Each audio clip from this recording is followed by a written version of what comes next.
All right, welcome to the first green at Glenwild Golf Club and Spa as we go through a very simple explanation of where you should be hitting your shot when you approach this green. Hitting this shot into the green can happen at any distance for any golfer. It's a par 4, regulation would be 2 strokes, but we know that it sometimes takes 3, 4, 5 shots just to get on the green. Eventually everybody gets here, and so in this video I'm going to demonstrate where you should approach the green and why. So we're going to use the Strakaline book to help us with that. So here's the image. Kind of looks like an infrared image with some hot pink to orange and red to a cooler green and blue.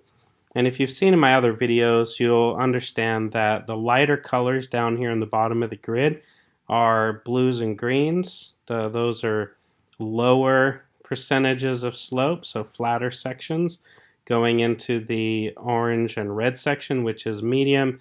And then areas in the pink typically will not have a hole location in that area because the slopes are just a little bit too severe.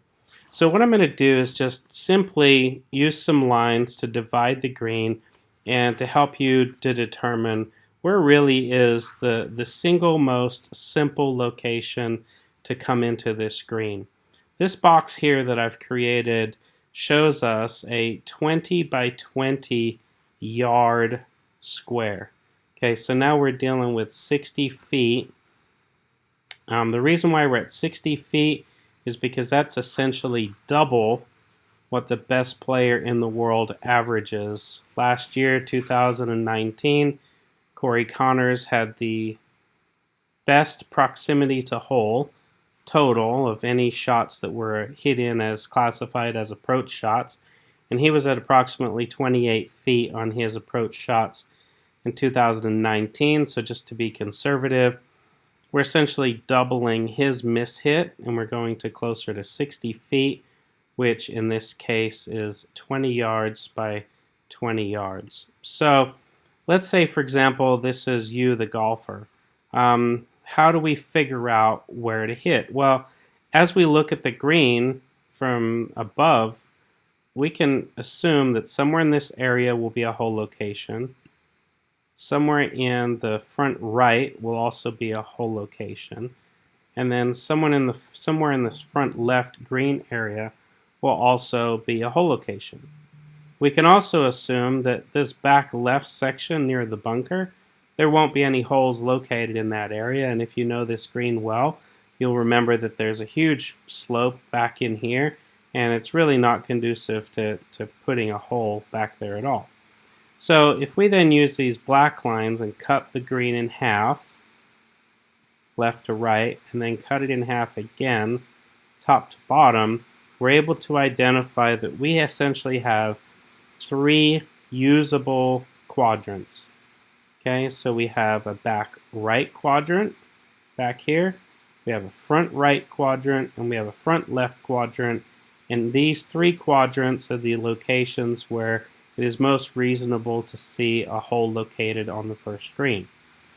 For a golfer that has a 60-foot miss, right, left, long, and short, this square will show you that this is definitely a place you don't ever want to hit your golf ball on hole number 1. Okay, so you want to avoid this area at all costs. This would be reasonable that you could hit your ball into this section.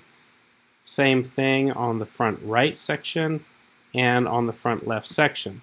Okay, we know based on this graphic that we don't have any bunkers necessarily that we're dealing with in these areas. We do know on hole number 1 that there's a bunker short of the green, but we're going to say that that's not even in play for somebody who hits the ball into a 60-foot zone. Okay, so if we now look at the arrows that are on the green, where are all those arrows pointing? And if there was essentially one location where all the arrows ended up, let's see if we can identify that. So let's say it poured with rain, and the rain hit in this top left section. Well, that water is going to flow down here to the right, maybe into the back right quadrant, And then it's going to flow even further into the front right section. Water hitting in the front left section looks like it's also going to flow over here to front right. So if I were to identify one location in this entire green complex that you should try to hit your ball every single time, it'll be right here on the front right section of the green. Now, if the hole just happens to be located in that front right section, then you're going to have a birdie opportunity, a par opportunity, a much better opportunity to score well. If the hole is located in the back right or front left, yeah, you're going to have to hit a long putt or do some chipping, but it's going to save you strokes if you're intentional with playing out to the front right section. So, granted, yes, if you have a higher skill level and you want to take that zone and make it smaller, you're absolutely welcome to do that, and that would give you an opportunity to hit into smaller sections. But we're going to say if you're hitting it into a 60-foot section, then that's a pretty conservative approach, and our conservative general target for this entire green is right here in the front section. So if I go back over here to my Google Earth and I go ahead and place a dot in here for us to aim at, this is going to be the location, right here. We're going to identify that zone there as our safe zone.